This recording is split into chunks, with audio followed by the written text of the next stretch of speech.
Mis queridos, encantada de servirles y acompañarles en este segmento de nuestro programa Buenas noches a través de vertvnoticias.com.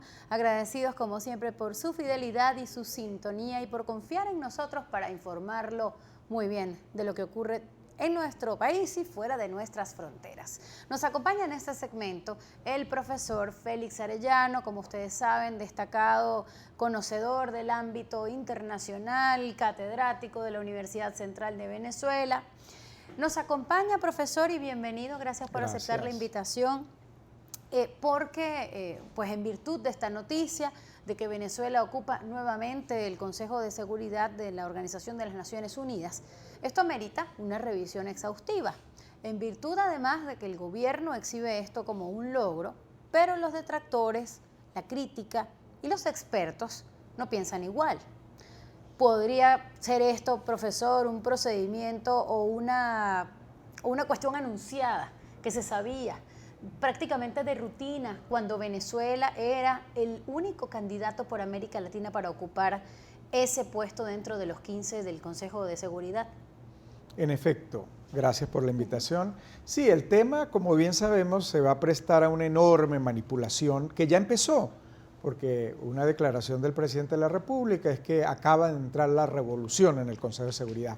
Ese precisamente es el punto más delicado, lo que hoy acaba de decir el presidente de la República, porque es que se supone que Venezuela está allí en una suerte de representación de América Latina.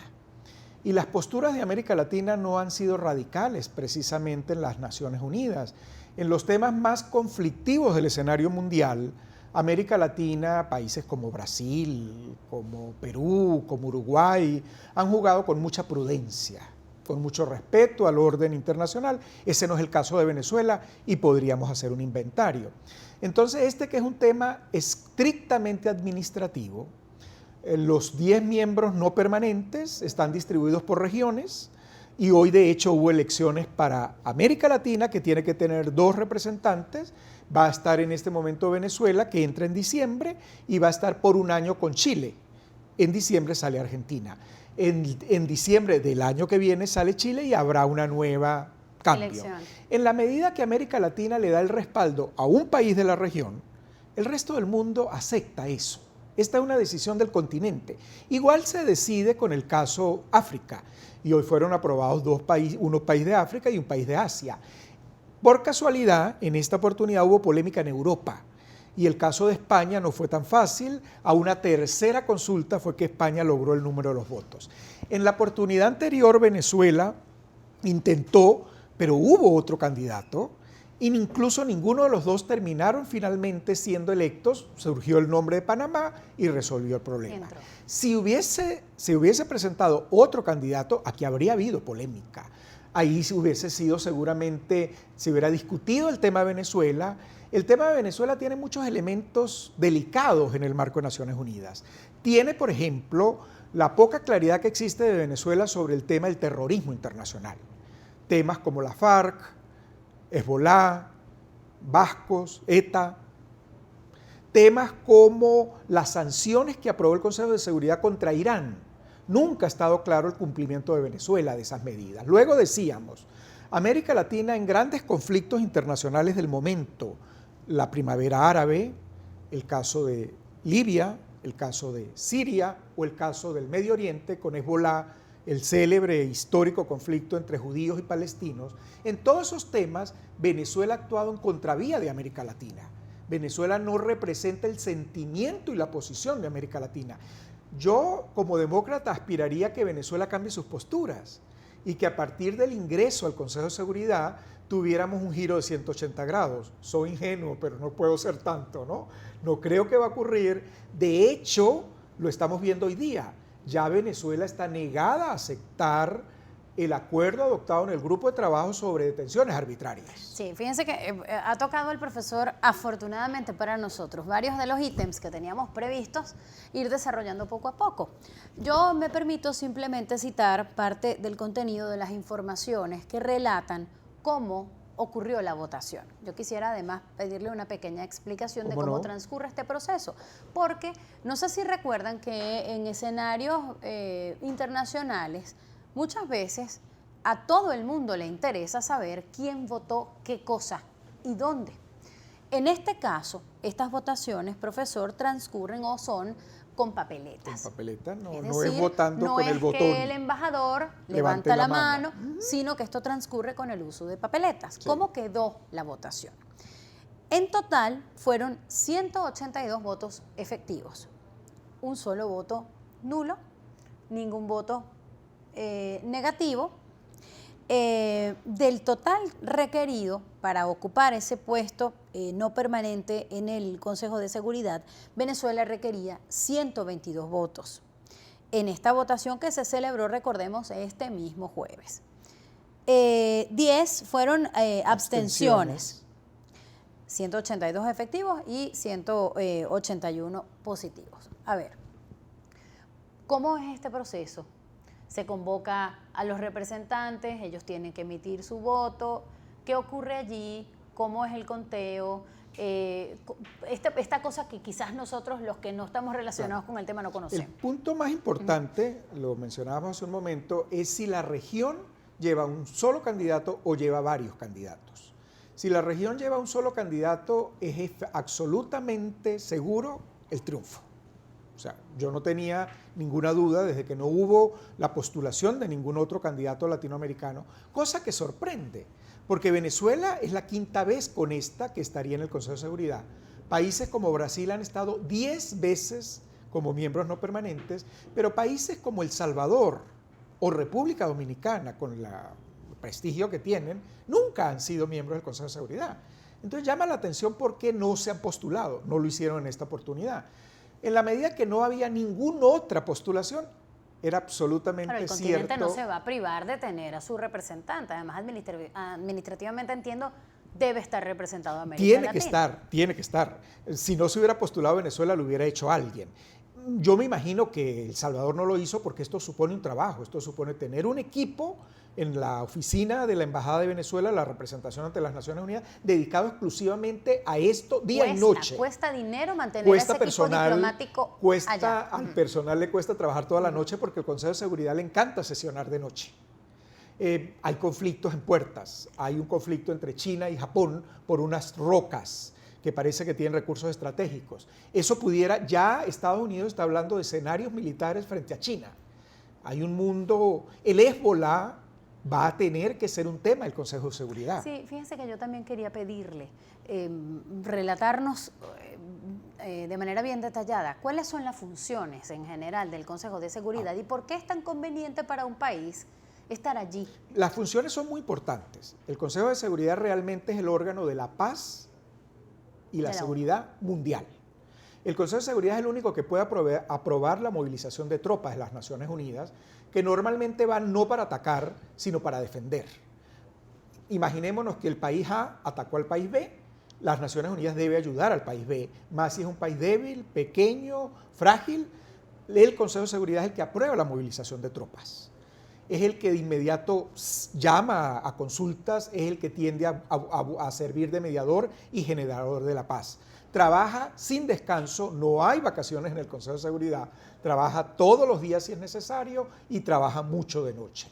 Es el órgano más importante, tiene una figura muy lamentable y que para mí es lo peor que tiene las Naciones Unidas, porque las Naciones Unidas es una maravilla. Si no existiera hoy habría que crearla. Lo peor que tiene las Naciones Unidas es el derecho a veto que tienen los 5 miembros permanentes. ¿Qué ha ocurrido con el derecho a veto? Que los 5 miembros permanentes han paralizado a las Naciones Unidas.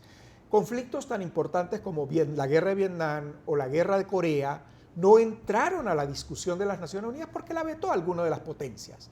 O las veta Rusia, o China, o Estados Unidos, o Francia, o Gran Bretaña. Esos son los 5 permanentes. Esto es la consecuencia de la Segunda Guerra Mundial. La Carta de San Francisco, que crea las Naciones Unidas, se suscribe en el año 47, concluida la Segunda Guerra, y las grandes potencias vencedoras quedan como miembros permanentes y con el veto. Yo no veo mal la figura del Consejo de Seguridad, yo no veo mal incluso la figura permanente, porque una negociación urgente con 190 y tantos miembros es casi imposible. Es imposible. Lo que yo sí veo muy mal es el veto, porque lo que ha hecho es paralizar la organización. Cuando un país permanente veta, lo que está diciendo es el tema no se habla, no se trata aquí. Y cuando las posiciones le convienen, pues entonces ejercer pero un poder le convienen superior. a Estados Unidos, le conviene Claro. a Rusia. Esto lo que ha hecho es que los grandes conflictos en las Naciones Unidas no ha podido intervenir como debe ser. Yo creo que se debería eliminar el veto, pero resulta que hay países emergentes como la India, como Brasil, como Sudáfrica o como Alemania, que no es emergente pero que es potencia, no era potencia cuando terminó la Segunda Guerra, era la Alemania hitleriana, en este momento es la gran potencia europea. Entonces Alemania dice, yo debo estar en el Consejo de Seguridad y quiere el veto. Yo creo que esa reforma tiene 20 años en las Naciones Unidas, transformar el Consejo de Seguridad. Es un órgano muy importante, estar allí es clave, pero yo tengo el temor, quisiera equivocarme, yo tengo el temor que Venezuela no va a saber enfrentar el reto. Porque enfrentar el reto es trabajar para crear paz, es para crear convivencia, es para crear diálogo.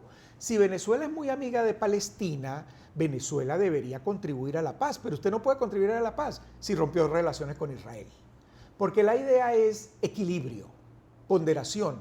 Como Brasil está soñando pasar a ser algún día miembro permanente, por eso la política internacional brasileña es tan equilibrada, es tan cuidadosa. Y Venezuela, que es miembro del Mercosur... Por eso usted dice que va en contrasentido Venezuela con el espíritu del continente. Va en contrasentido. Pero hay un tema más grave aún donde vamos en contrasentido, que es el tema de los derechos humanos. Ah, por favor. Mirar hacia adentro, mirarse el ombligo y luego mirar hacia de la ventana hacia afuera. Absolutamente. En la última reunión del examen periódico universal de los derechos humanos que se hacen en Ginebra, el caso venezolano fue muy debatido. Varias ONG venezolanas estuvieron en el evento y denunciaron violaciones sistemáticas de los derechos humanos en Venezuela, a la libertad de expresión, a la división de los poderes, a la libertad sindical. La OIT, que es la Organización Internacional del Trabajo y que es la única organización tripartita del mundo, empresarios, trabajadores, gobierno, allí hay denuncias muy duras contra la violación a la libertad sindical venezolana. El tema de la libertad de expresión, de la persecución a periodistas, del control de los medios, toda la crisis del papel que están viviendo los periódicos, todo eso está ahí en la Comisión de Naciones Unidas de los Derechos Humanos. Ya decíamos, el grupo de detenciones arbitrarias ha adoptado una resolución que debería acatar el gobierno de Venezuela. ¿Por qué el gobierno venezolano resulta tan, no sé, es muy difícil calificar su postura, pero yo diría que es contradictoria a todas luces, porque en principio hablan de una ONU que sí les interesa, que es esa ONU en la cual llegan a integrar el Consejo de Seguridad. Pero hay, esta misma ONU tiene en Ginebra este organismo que investiga las detenciones arbitrarias, que ha tomado una decisión que no es una recomendación, que entiendo sí es de carácter vinculante en función de los tratados, pero explíquelo mejor usted que yo, y le ordena al Estado venezolano poner en libertad a estos presos políticos que están detenidos de forma arbitraria según esa decisión por el análisis de las pruebas presentadas. ¿Por qué resulta conveniente una parte de la cosa y otra no? Con esa desfachatez además. No es Venezuela el único país que trata de convertir a las Naciones Unidas exclusivamente en un show. Por eso es que en el mes de septiembre de todos los años, cuando arranca la Asamblea General, una gran cantidad de presidentes, más de 190 países, van allí a intervenir y son 10 minutos de importancia mediática en la prensa, en el New York Times, etcétera, etcétera. Las resoluciones de las Naciones Unidas, no hay sanción de las Naciones Unidas. Eso es lo que debilita su carácter vinculante. Es una obligación, es un compromiso. Los países suscribieron todos los acuerdos de derechos humanos con el principio que lo van a acatar. Pero resulta que el que lo incumple no hay una sanción claramente prevista, a menos que entre en un acto de genocidio y pase el tema al Consejo de Seguridad. El Tíbet en China, pero China veta el tema, etcétera, etcétera. El caso de Ruanda, etc. Ahora, hay el compromiso moral de cumplir. Está entrando Venezuela al Consejo de Seguridad, algún país miembro del Consejo podría decir, vamos a hablar sobre el incumplimiento reciente de Venezuela de ese compromiso. Eso podría ir en la agenda si algún país lo llevara. No están previstas las sanciones, eso es lo que debilita el carácter vinculante. El carácter vinculante con las Naciones Unidas es fundamentalmente moral. Y los países han ido deteriorando esa responsabilidad moral y han ido debilitando a la organización. El hecho de que la organización se debilite no significa que debe desaparecer, porque los responsables son los países y resulta que las Naciones Unidas sigue siendo un foro muy importante para eso, para conocer el carácter democrático o autoritario de los gobiernos, particularmente en el tema de los derechos humanos. Usted explicaba o conversábamos fuera del aire que Venezuela logra esta posición dentro del Consejo de Seguridad. Esto hay que hablarlo un poco más rápido para que nos dé tiempo de hablar de Colombia rápido. ¿Cómo no? Que lo logra, quizás también, no en este momento porque no lo beneficia el precio del petróleo actualmente, pero sí ese manejo de relaciones diplomáticas que tuvo el presidente fallecido Hugo Chávez, dejó abonado el terreno para que muchas cosas de estas ocurran. Sí. Como le digo, esto va más allá del tema administrativo de que Venezuela era el único candidato y que de todos modos tenía que llegar. Así Pero es. eso sigue allí. El único candidato que hubiera puesto a América Latina, ese hubiera quedado. Todos los continentes hubieran respetado esa decisión. Ahora, es efectivo que la diplomacia petrolera, la diplomacia de la chequera petrolera, ha tenido un peso muy importante en el hemisferio. Yo me atrevo a decir que la chequera petrolera tiene paralizada la OEA. En la OEA no se ha aplicado la Carta Interamericana Democrática por el voto de los países de Petrocaribe, que hacen la mayoría. La chequera petrolera tiene paralizada el protocolo de Ushuaia, que es la Carta Democrática del Mercosur. En el Mercosur está previsto que un país que no respete el Tribunal Interamericano de Derechos Humanos, del cual Venezuela se retiró, eso está violentando la normativa y nadie ha dicho nada en el Mercosur.